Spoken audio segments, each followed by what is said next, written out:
With the municipal elections coming up on May 3rd, we wanted to sit down with all of the candidates running for office today. We're checking in with David Prescott. This is your first time to run. I'm curious about what made you say, hey, it's time to jump into politics, David. Hey, Andy, thanks for having me. You bet.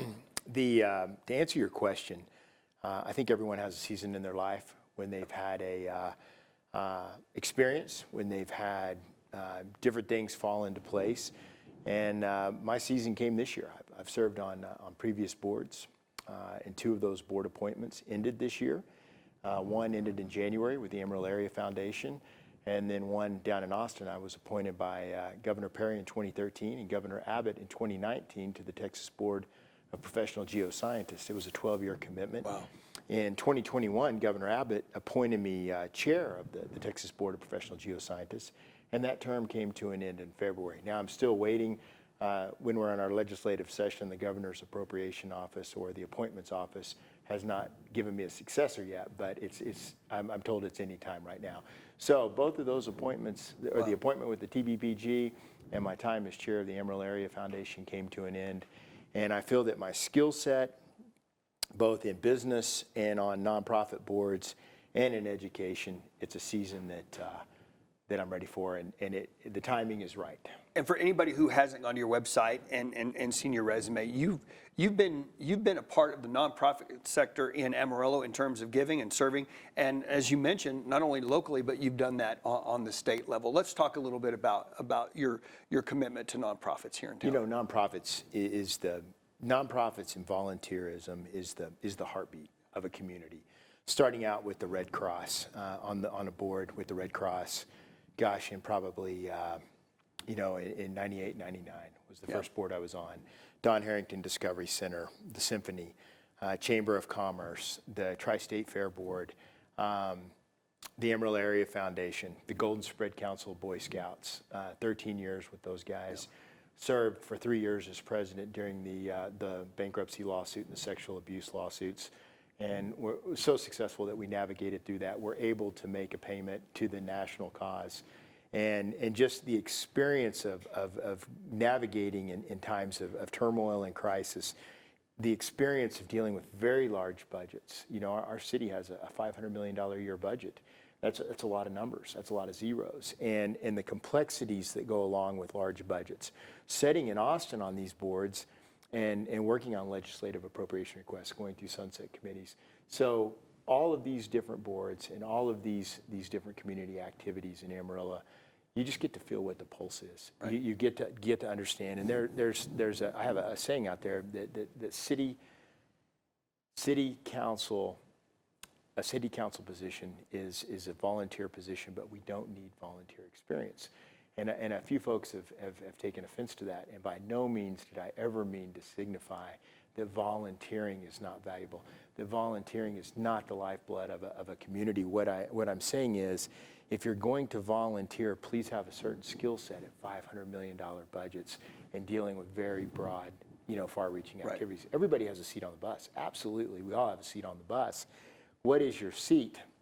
And I think that my seat and all the experience I've had as, in the nonprofit world for all these years lends very well to what we need to do at City Hall right now. Well, in the pushback on that, you've been a volunteer. Absolutely. Like you've been on both sides of it. I want to dive a little bit more, if we can, into the work that you did on the state level. We talked a little bit about locally and what you've done, Amarillo Area Foundation, all that good stuff. Let's talk about specifically those boards that you've been appointed to and what kind of experience like that has led you to this moment. Right. So the Texas Board of Professional Geoscientists is the state's oversight of professional geologists, geophysicists, and soil scientists. Now, by training, I'm a geologist. At my company, Talent LPE, we do environmental consulting, remediation, and field work. So our focus is basically from the ground down. Anytime that soil or groundwater is impacted, we clean that up. We go in and remediate that. So to properly remediate that, you need a license in either geology or engineering. So we have the professional engineers, we have the professional geologists. So the TBPG oversights all the geologists in the state, all the geophysicists, and the soil scientists.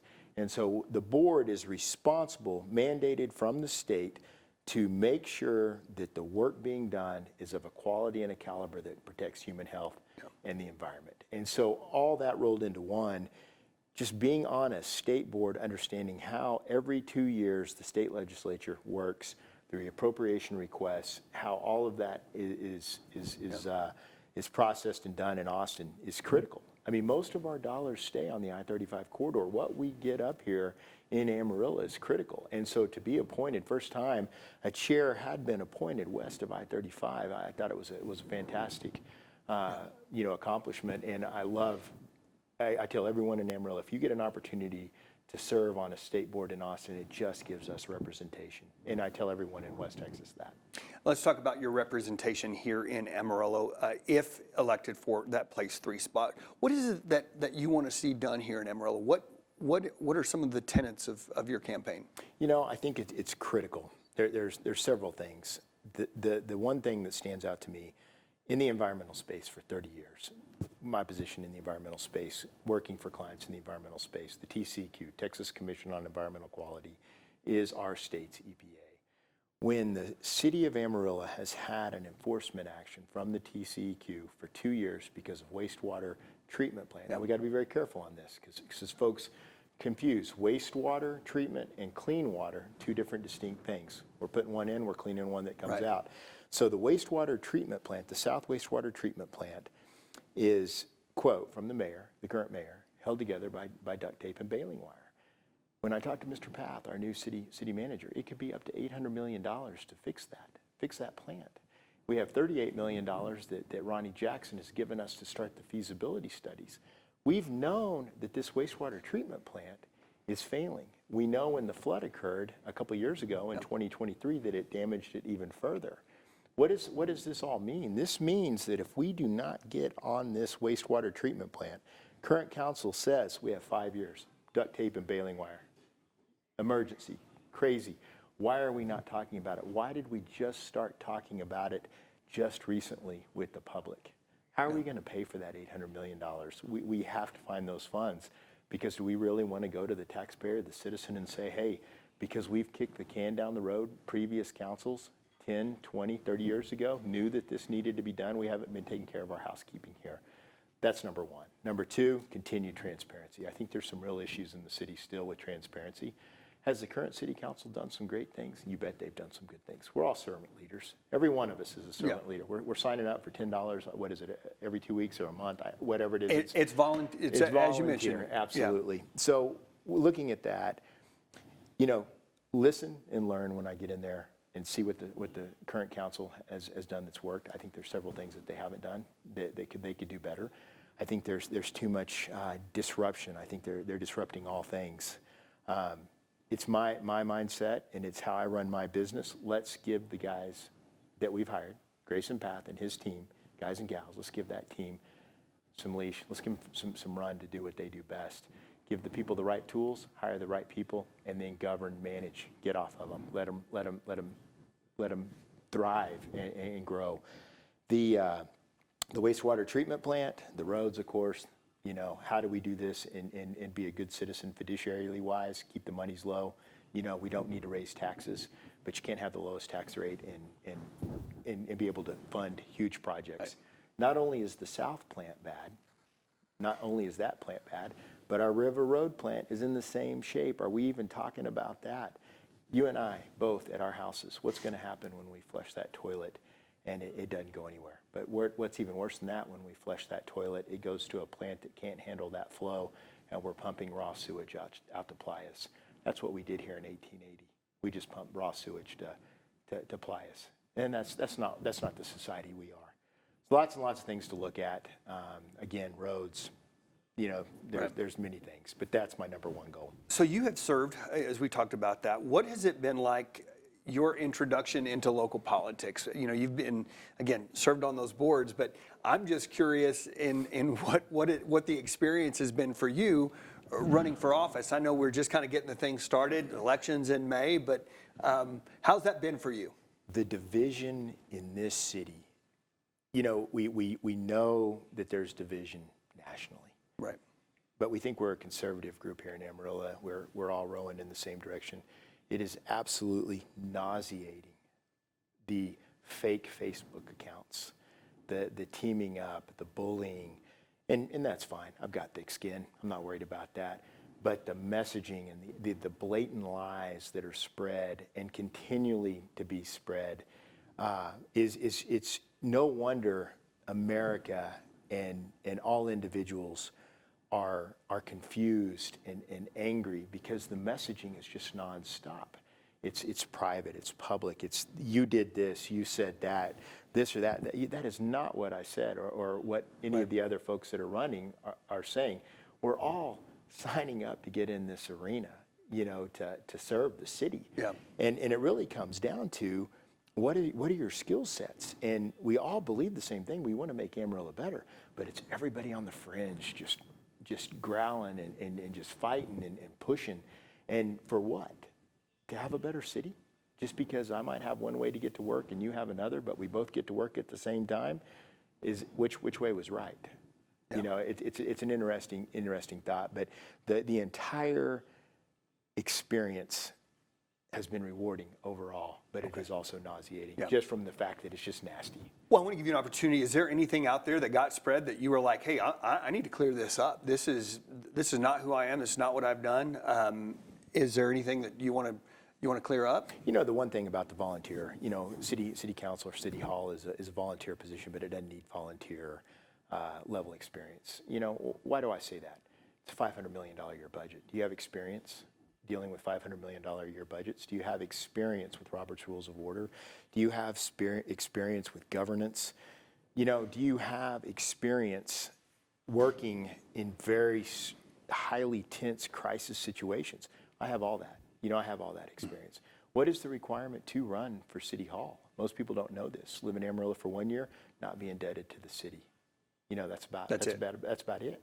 And so, Andy, I liken it to this. If you and I are going to go invest in a $500 million a year company, and we're going to look at the board of directors, and as a shareholder, which everyone in Amarillo is a shareholder of the city of Amarillo, what do you want on your city? What do you want as your board of directors, aka the city council? Do you want individuals with experience dealing with large budgets? Do you want individuals with experience dealing with wastewater issues? Do you want individuals with higher degrees? And degrees don't mean anything unless you've applied them and you've learned from them and you've built upon those.